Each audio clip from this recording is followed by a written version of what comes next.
So the best beard in Trinidad and Tobago belongs to Jason George. Check it out. Jason is about to head to the World Beard and Mustache Championship. Yeah, that is a thing. I mean, I only recognized that a couple of weeks ago when Jason and I started talking to me. We had catch up in a long time. And he said he's heading to Germany for the World Beard and Mustache Championship.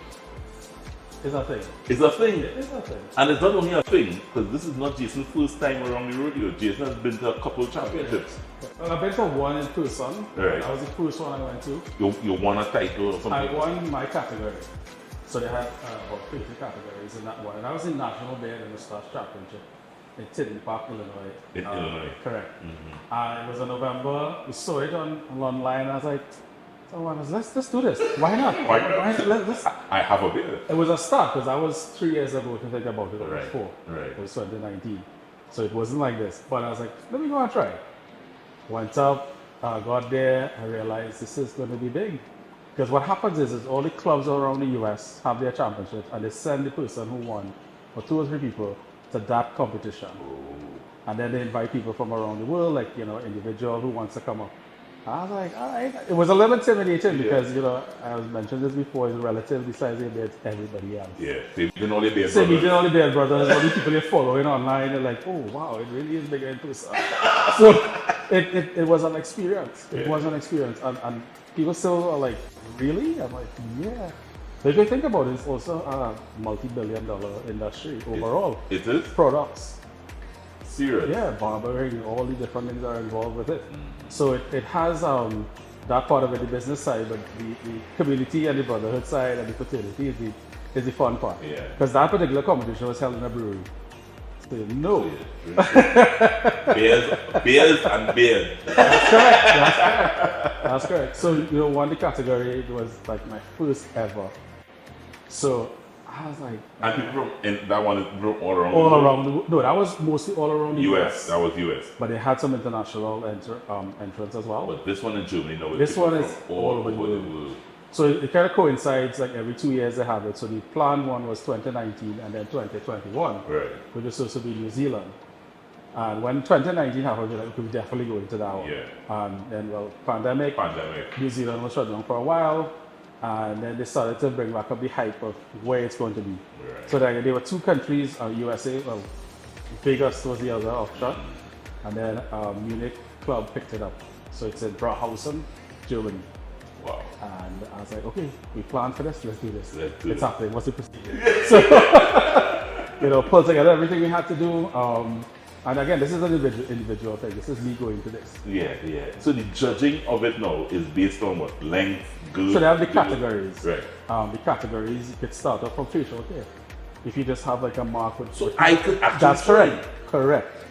So don't feel, and that's why I say it's not just about beards, it's about facial hair, right? Right. You make it like that, and you can go and enter at any level, any category you choose. But when you go to your category, they actually inspect it. They do an inspection. They say, okay, yes, your beard is this. They measure it. When I was there, I think it measured at 7. My last measurement there for this time was 10.5. So, and as I mentioned, I think my beard is small. Yeah. Because I've seen big beards. Big, yeah. But also, for myself personally, I think it's small. Yeah. So the judging, they check it to see if there's too much products, if the texture, everything, how you clean it up, and then the neckline, everything, and then you get placed in the category or confirmed in the category hastily, and then you go for the judging on the day. So what the judging is like, they hold you before and pull it. So they actually touch it and make sure that the products can't be too much. Right. But they tell you the category is going to have a certain amount of products. Like the ones that have the style beard. Have you ever seen it? Style. That's a whole different.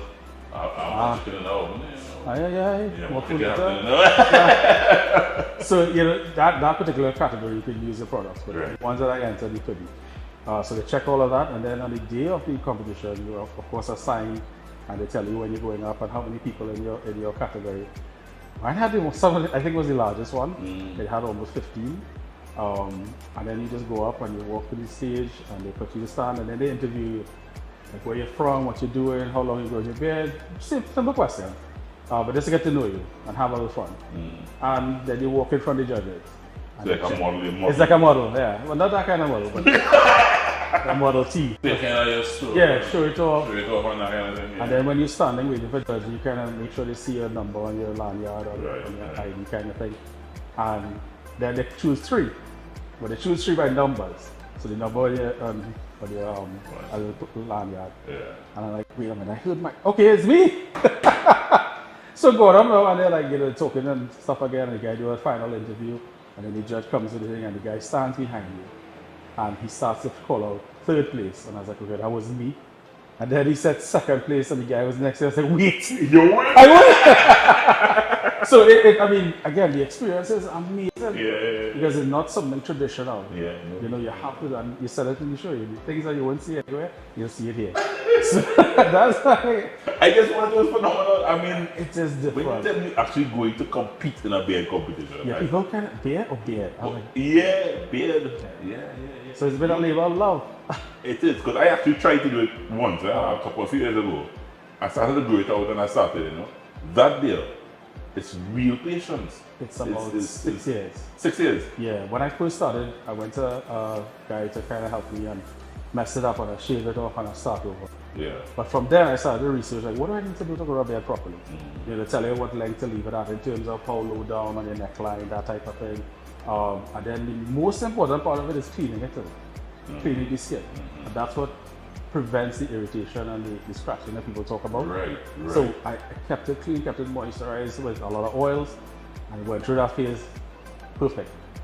But again, it's a real labor in terms of, it's a fun labor though. Yeah. It's You fun, like- you know what? yeah, I mean, I'm almost sure the 6 years you said. 6 years. If you clean your face now, you're gonna miss it, huh?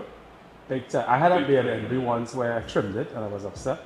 And I went somewhere and somebody had a beard like how mine was before I trimmed it. Yeah, depression. And I was like, nah, Yeah. it's not a corner. Yeah, that's depression. Yeah. I can see that difference feeling.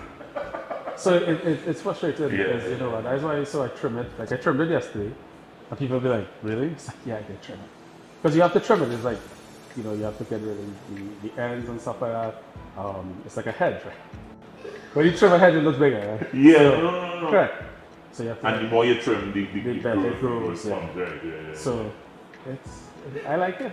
So and then you end up with things like this, a competition in Germany. Right, the last one, like I said, the other one, the original one was supposed to be in New Zealand.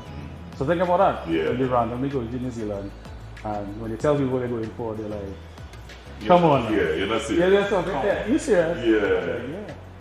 So, And then you reach there, there's beard brothers from all different parts of the world. you know, That's so okay. it's fun and interesting. Again, you know, people, of course, locally, a lot of people, and even internationally, they associate with Santa Claus because they color the beard. Yeah. And I take it well, you know. I think it's better than Santa. So. You always great too, huh? Yes. I don't never you never had a It's black great. beard. And that's the thing, you know, the color of it is different. It's Yeah, well, it's soft. yeah. So that's also, you know, proper maintenance. Yeah, don't feel away here. But the trouble is this.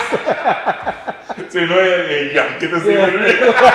Somebody thought it wasn't. It looks almost, when you look here, it almost looks like, Are you going to say tinsel? it looks fake, as I said, you know, it looks fake. Well maintained. Well maintained and real. Yeah. So, okay. Never touch out. I didn't take a drink. I'm waiting a proper drink and I need a drink now. So, Okay. taking a break. Thanks. Taking a break. I'm going to send Jason off to Germany in style. When we come back, Tyron Benjamin is here and he's going to whip up a little cocktail to send you off to represent TNT and your beard in style. Thanks. After that touch up.